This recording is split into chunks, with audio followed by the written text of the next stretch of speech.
Good morning, Philippines! Magandang umaga sa inyong lahat at ako ay nagbabalik muli sa paggawa ng video na to dahil ako po ay naiirita sa isang pare na ang pangalan ay Father Flavie dahil siya po ay gina-justify ang pagbebenta ng droga.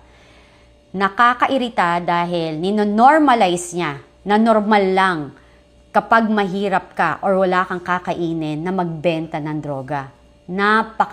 Maling-mali yung naratibo na yon. Ang dami hong paraan kung wala kang trabaho para kumita. Pwede kang maging car wash boy, pwede kang magtinda sa kalsada. Ang dami kong nakikita. And you know, mas yun pa tinutulungan ko. Nakikita ko sa kalsada, binibigyan ko talaga ng palimos. Kahit ba sabihin mo na sindikato na yun, at least hindi sila nagiging perwisyo sa community natin or komunidad natin. Hindi sila nagtitinda ng droga kasi ang pagbebenta ng droga ay nakakasira sa komunidad. Nakakasira ng buhay ng tao at hindi rason ang kahirapan para gawin mo yun.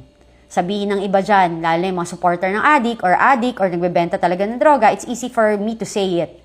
Totoo, kasi hindi mo maitutuwid ang kamalian ng isa pang pagkakamali. Parang yung sinasabi na kapag kayo lang ang magsasabi na pwede to, like yung mga drugista at mga drug dealers ay normal, pag kayo niyan, pwede yan. Dapat pakinggan namin. Para nyo rin sinasabi na ang pagpatay ay mali. Totoong mali. 'Di ba? Kaya nga, yung mga durugistang yan at yung mga drug dealers na yan, ang isang paa nila ay nasa hukay na. Kasi choice nila yan na magbenta ng droga. Choice din nila na gumamit ng droga. Hindi totoong pinipilit sila. Kasi lahat tayo may choice. Mas nakakatuwa pa yung nagbebenta sa kalsada na mga iinitan ng araw, mani, kung ano-ano pa na ino-offer nila sa highway na halos delikado yung buhay nila. Mas okay pa yon, mas marangal yon, mas masarap makita yun they're trying their best na suportahan yung pamilya nila kesa dun sa mga taong naghahanap ng madaling paraan, which is ang pagbebenta ng droga na nakakasira pa sa mga kabataan at sa lipunan at nakakaperwisyo rin sa lipunan. Ikaw, Father Flavie, katulad ng iba sa inyo dyan, na kunwari, luminaries, tapos meron pa si Soc Villegas, nakakahiya ho kayo. Kasi, nasa Bible ho yun. Kaya nga ho, di ba, nasa Biblia, even si Saint Michael Archangel, kaya hindi lang rosaryo ang hawak niya, kundi sword. Or ang tawag dito, anong tawag ng sword sa Tagalog? Tabak or kutsilyo na, ewan ko, basta something like that. Diba? Tabak ang pagkakaalam ko. Anyway, because hindi siya nakikipag-deal sa demonyo. Kinikitil niya or pinapatigil niya ang kasamaan. Hindi niya binibigyan ng rason. Kasi, alam mo, kapag demonyo ka, ayaw mo ng tamang landas. Ayaw mong tahakin yung tamang landas. But rather, palagi kang may dahilan para ma-justify mo yung mga kamaliang ginagawa mo. Okay? So, kayo na nagsasabi na, kasi naghihirap.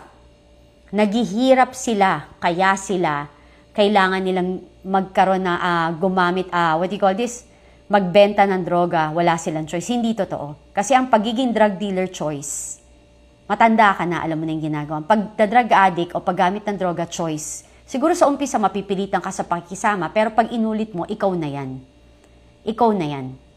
At hindi ka tumigil, ikaw na rin yan. Ngayon, ang tanong ko, babalikan ko. Dati ko pa ito sinasabi.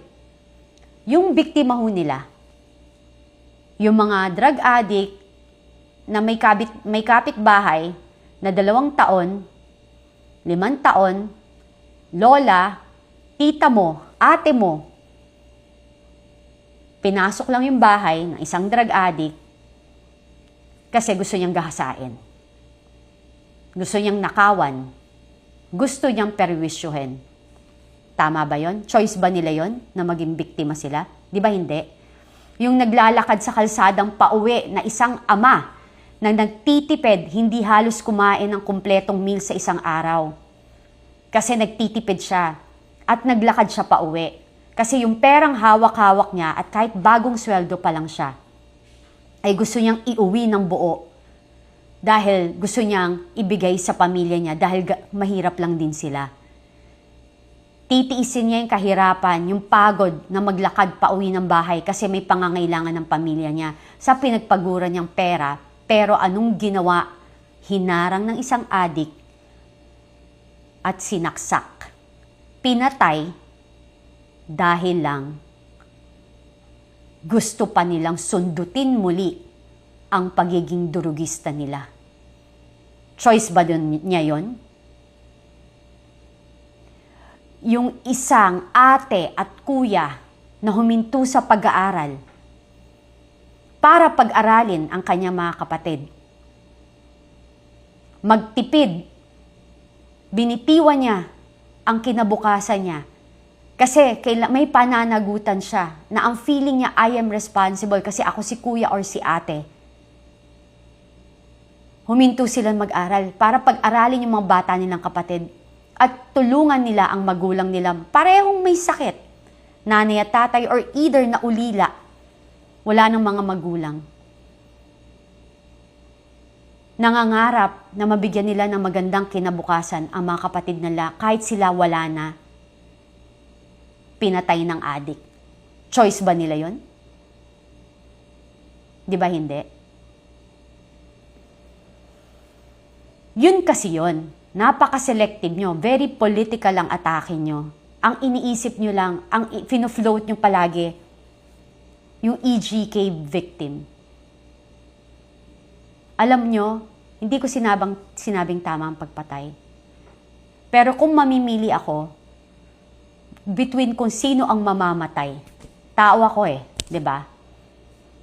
Doon sa inosenteng tao o durugistang ganid na perwisyo sa bayan, pipiliin ko to. Kasi dito, alam ko, hindi to salot ng lipunan. Kayo mag-isip kayong mabuti.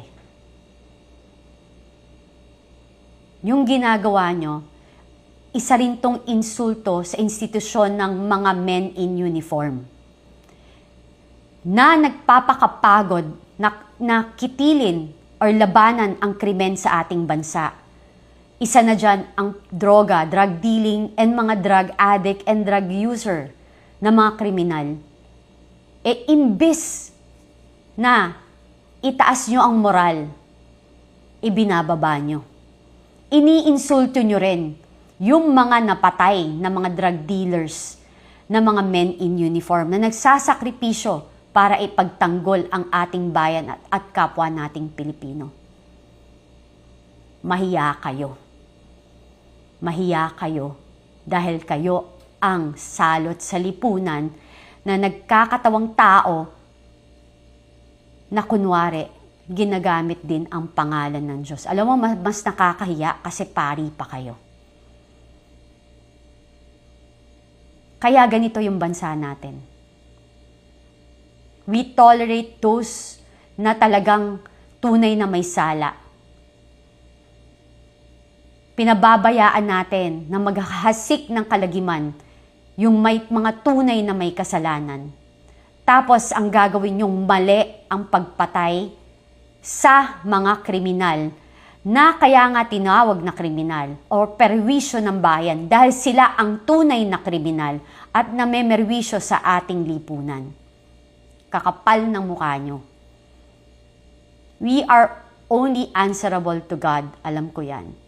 Pero para sa inyo, na mga supposedly leader ng simbahan, kayo pa mismo ang nagtotolerate sa krimen na nangyayari sa ating lipunan. Hindi ko na alam saan pupunta ang mga kagaya nyo at saan tatakbo ang mga Kristiyano kung may ganyan tayong mga leader. Mahiya kayo. Magandang umaga sa inyong lahat at ito lang ho ang mensahe ko. Kakapal ninyo.